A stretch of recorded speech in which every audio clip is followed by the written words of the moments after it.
Guys, जैसा कि हमने पिछले एपिसोड में देखा कि थ्री हेडेड बिस्ट को देखकर सभी डर गए थे, क्योंकि प्राचीन समय के युद्ध के दौरान उसने कई सारे शहरों को बर्बाद कर दिया था और वो यहाँ पर सभी की टेक्निक्स को चुराने आया था। इसीलिए उसने सभी के अंदर अपने टेंटिकल्स को फंसा दिया, पर वो शियाओ की बॉडी को भी भेद नहीं पाया और टाइम पावर से शियाओ ने उसे दूर कर दिया। थ्री हेडेड बिस्ट समझ चुका था कि वो इसे मार नहीं सकता, इसीलिए उसे अलग जगह पर लेकर गया, पर उसकी चाल उल्टी पड़ गई, क्योंकि अकेले में शियाओ अपनी पूरी पावर का इस्तेमाल कर सकता था। उसने उसका एक सर काट डाला और नष्ट कर दिया। शियाओ के पास गॉडेस लियू की पावर थी, जिसे नाइन हेडेड बिस्ट अपनी पावरफुल टेक्निक का इस्तेमाल करने के बावजूद भी जीत नहीं पा रहा था और शियाओ ने उसके दूसरे हेड को भी नष्ट कर दिया। स्पाइडर हेड ने अपने कई सारे बेबी स्पाइडर के रूप में खुद को बदल लिया, जिससे उसने शियाओ को ब्लड ट्रैप में फंसाने की कोशिश की, पर शियाओ ने आसानी से उस ट्रैप को भी तोड़ दिया और उसे पूरी तरीके से खत्म कर दिया था। नेदर वर्ल्ड की लेडी पेटिशनर ने जब ये देखा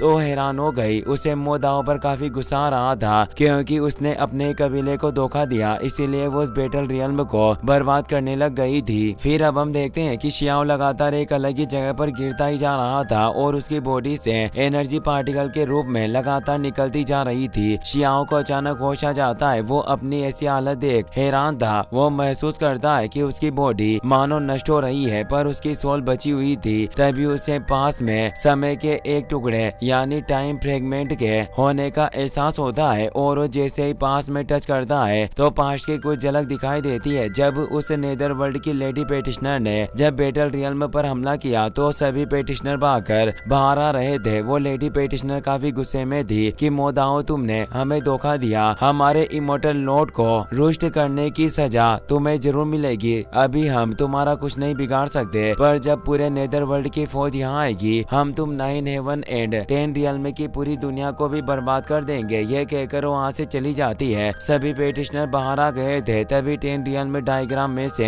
एक तेज एनर्जी बाहर आती है और एक पोर्टल खुल जाता है। ये सभी लोगों के लिए एक अपॉर्चुनिटी की तरह था। थर्ड एल्डर सभी पेटिशनर को बताते हैं कि ये 10 realm diagram heaven and earth के नियमों के द्वारा ब्लेस्ड है, इसीलिए तुम सभी लोगों को इस पोर्टल में जाने से महान अवसर प्राप्त हो सकते हैं, पर सौभाग्य और दुर्भाग्य एक दूसरे से जुड़े हुए हैं, इसीलिए अंदर जाने से तुम्हारी जान को भी खतरा हो सकता है। इसीलिए तुम इसमें जाना चाहते हो या नहीं, ये तुम्हारे ऊपर ही डिपेंड करेगा। जब सभी पेटिशनर ट्रेजर के लालच में उसके अंदर चले जाते हैं और शियाओ भी उसके अंदर चला गया था और यही वजह थी कि वो उस अजीब जगह पर आ गया था। तभी कई सारे लाइट पार्टिकल मिलने लगते हैं। ये दरअसल लाइट फ्रेगमेंट का रिफ्लेक्शन था, जिससे वहाँ टाइम रिवर क्रिएट हो जाता है और एक ब्लैक होल भी वहाँ मौजूद था। उस टाइम रिवर में कई सारे लोगों की सोल फंसी हुई थी और धीरे धीरे उन सभी की बॉडी नष्ट हो रही थी और कई सारे डार्क प्रिजन उस टाइम रिवर में गिर रहे थे और वो डार्क प्रिजन भी नष्ट हो रहे थे। शियाओ को एहसास होता है कि आखिर इस जगह पर डार्क जेल भी दिखाई दे रही है। क्या ये जगह सचमुच मौजूद है या सिर्फ एक भ्रम है? तभी एक तेज रोशनी उसकी तरफ आती है और वो वहाँ से सीधे एक महल में पहुँच गया, जहाँ चारों तरफ डिवाइन एनर्जी मौजूद थी। शियाओ को समझ नहीं आता कि आखिर वो किस जगह पर आ गया है। क्या हो सकता है कि ये जगह टाइम की उस नदी के अंदर ही बनी हुई कोई जगह हो? आगे एक अजीब सा गेट मौजूद था। शियाओ उत्सुकता के साथ उसे टच करता है, पर उसमें से काफी ग्रेट एनर्जी रिलीज हुई, जिससे वो काफी दूर चला गया और उस गेट के अंदर भी काफी सारी सोल बॉडी निकलती है। वो कहते हैं कि हमारी ताकत पर्याप्त नहीं है। ये सभी एशियन वॉर के समय के लोग थे जो युद्ध में पीछे नहीं हटे जबकि उनकी जान चली गई। ये पास्ट के कुछ सीन थे जिनकी शियाओ को झलक दिखाई दे रही थी, क्योंकि वो अभी टाइम स्पेस में मौजूद था, जिससे यहाँ चारों तरफ समय के कुछ टुकड़े बिखरे हुए थे। इन प्राचीन लोगों ने नाइन हेवन एंड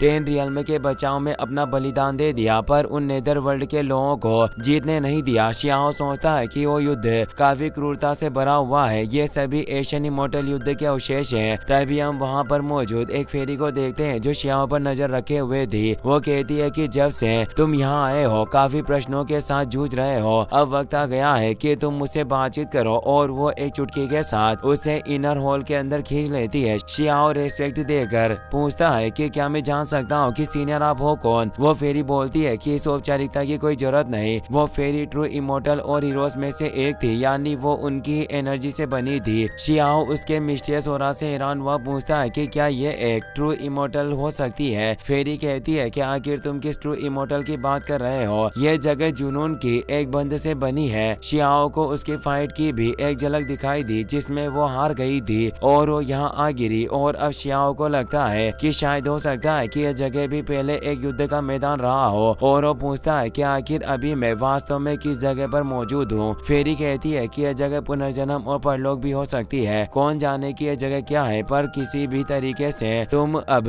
उस नश्वर संसार में नहीं हो जहाँ तुम रहते हो। शियाओ सोचता है कि मैं अभी तक मरा नहीं तो आखिर पुनर्जन्म के स्टेज में कैसे हो सकता हूँ। और वो कहता है कि मैं अभी भी असलियत में तो उसी नश्वर संसार में मौजूद हूँ, बस मेरी आत्मा यहाँ है। फेरी बताती है कि तुम्हें किसने कहा कि पुनर्जन्म को प्राप्त करने के लिए मरना जरूरी है। शियाओ कहता है कि मेरे लिए यहाँ आना सिर्फ एक ट्रिप की तरह था। फेरी बताती है कि पुनर्जन्म को समय के हिसाब से नहीं नापा जा सकता, अगर देखा जाए तो एक क्षण में भी पुनर्जन्म लिया जा सकता है और एक पल में देखा गया सपना भी पुनर्जन्म का रास्ता दिखा सकता है। शियाओ बोलता है कि तुम्हें कहना चाहती हो कि अगर कोई ध्यान लगाकर बैठता है और उसकी आत्मा अगर वॉइड में भटक रही हो, साथ ही उसका मन ग्रेट दाओ में निवास करता हो, तो क्या इस वक्त भी पुनर्जन्म प्राप्त किया जा सकता है। फेरी हमें जवाब देती है और वाइन पीने लगती है। शियाओ से इस लेसन के लिए थैंक्स कहता है। फेरी कहती है कि मैंने अनंत वर्षों से चले आ रहे बेकार विचारों को सहा है, क्योंकि उसके पास जो वाइन मौजूद थी उनमें इस संसार के सभी विचार मौजूद थे जिनका वो वाइन के रूप में हमेशा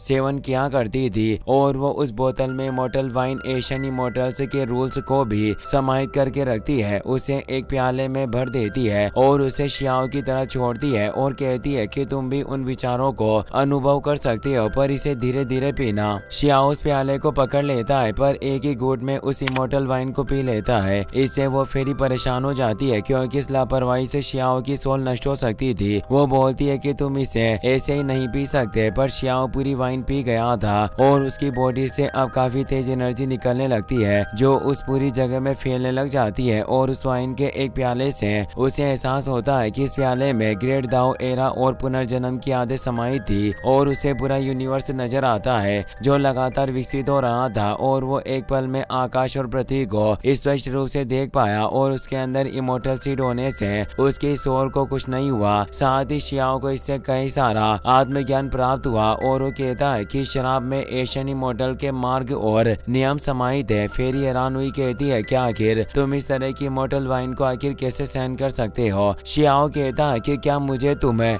एक और कप वाइन दे सकती हो। फेरी वापस लौट आती है और उस इमोर्टल वाइन की पूरी बोतल ही उसकी तरफ कर देती है, पर वो बताती है कि इसे पूरा पीना व्यर्थ होगा। उस बर्तन में मौजूद शराब की हर एक बूंद मैंने अरबों बार चखी हुई है, क्योंकि मैं इस दुनिया को खत्म करने वाली आपदा को रोकने का रास्ता खोजने की कोशिश कर रही थी। जल्दी एक बड़ी आपदा आने वाली है जिसमें सब कुछ बर्बाद हो जाएगा, क्योंकि वो फ्यूचर से आई थी और उसने सब कुछ पहले से ही देखा हुआ था, पर उसे इस आपदा को रोकने का कोई भी तरीका नहीं मिला। हर बार समय खुद को दोहराता है और वो इसी प्रतीक्षा में थी कि कोई व्यक्ति उभर कर सामने आएगा और इस दुनिया के भाग्य को बदलेगा। वो बताती है कि एशियन इमोर्टल मेथड से पहले से ही असफल हो चुके हैं, यानी ये मेथड्स किसी भी काम के नहीं। अगर तुम इस दुनिया का भाग्य बदलना चाहते हो तो तुम्हें अपना एक नया रास्ता बनाना होगा जिससे ही इस दुनिया को विनाश से बचाया जा सकेगा। अगर तुम वही व्यक्ति हो जो सभी कानूनों को दोबारा लिखेगा और नई सुबह लेकर आएगा। शियाओ कहता है कि मैं नहीं जानता, पर मैंने अभी इस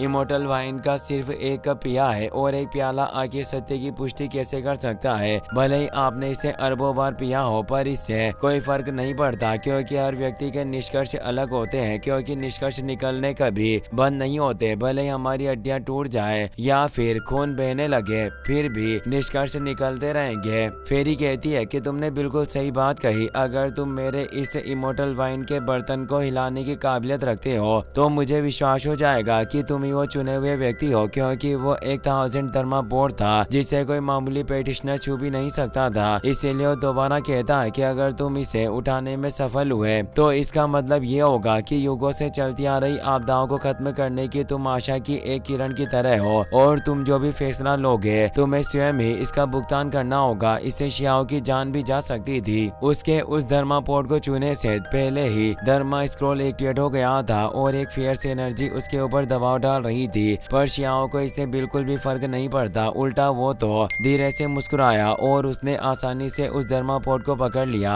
पर इससे आकाश फटने लगा और उस पर कई सारे बिस्ट हमले एक साथ होने लग गए रहे थे, पर शियाओ इन हमलों पर ध्यान नहीं देता और उस धर्मापोर्ट से एक बूंद अपने मुंह में डाल लेता है, जिससे काफी तेज एनर्जी निकलती है और वो सभी हमले बंद हो जाते हैं। अब शियाओ उस प्याले को दूर फेंक देता है और उस पूरी इमोर्टल वाइन को ही जल्दी से पीने लग जाता है। इससे इतनी फियर्स एनर्जी निकली कि वो बिस्ट और बाकी सभी चीरते हुए पत्थर नष्ट हो गए और शियाओ की डिवाइन बॉडी पीछे नजर आ रही थी। फेरी हैरान हुई कि इसने इतने बड़े कर्म को सहन किया। वास्तव में तुम हो कौन जो इतना बड़ा अस्तित्व रखते हो? तभी वहाँ किसी के हंसने की आवाज आती है। वो कहता है कि फाइनली मैं तुम्हें ढूंढने में कामयाब हुआ। वहाँ आसमान में क्रेग उत्पन्न होने लगे और एक पोर्टल से जाइंट इविल एनर्जी से भरा हुआ हाथ तेजी से शियाओ की तरफ बढ़ रहा था। शियाओ को काफी पावरफुल विदेशी क्षेत्र का और महसूस हो रहा था, जिसका वो सामना नहीं कर सकता था। इसीलिए फेरी तुरंत आगे आ जाती है और वो इमोर्टल वाइन को डाल की तरह इस्तेमाल करती है, पर उस हैंड से कई सारे ब्लैक एनर्जी बॉल बाहर आ गई जो उस तरफ बढ़ रही थी। फेरी बताती है कि वांग तुम्हें मारने के लिए उन विदेशी दुश्मनों ने एशियन एरा के समय को पार कर लिया और ये अपने धर्मा बॉडी की मदद से हमला कर रहा है। वास्तव में काफी बेशरम है। शियाओ भी बचाव के लिए कुनफेंग टेक्निक को एक्टिवेट करता है, पर उस विदेशी ओरा में इतनी शक्ति थी कि वो कुनफेंग टेक्निक बिखर जाती है। शियाओ परेशान था क्योंकि आज से पहले उसने इतना पावरफुल ओरा कभी महसूस नहीं किया। इसी के साथ ये एपिसोड यहीं पर खत्म हो जाता है। वीडियो पसंद आया हो तो अपने दोस्तों के साथ शेयर करना, साथ ही इस वीडियो को लाइक और चैनल को सब्सक्राइब करने के लिए आपका तहे दिल से शुक्रिया। Thanks for watching.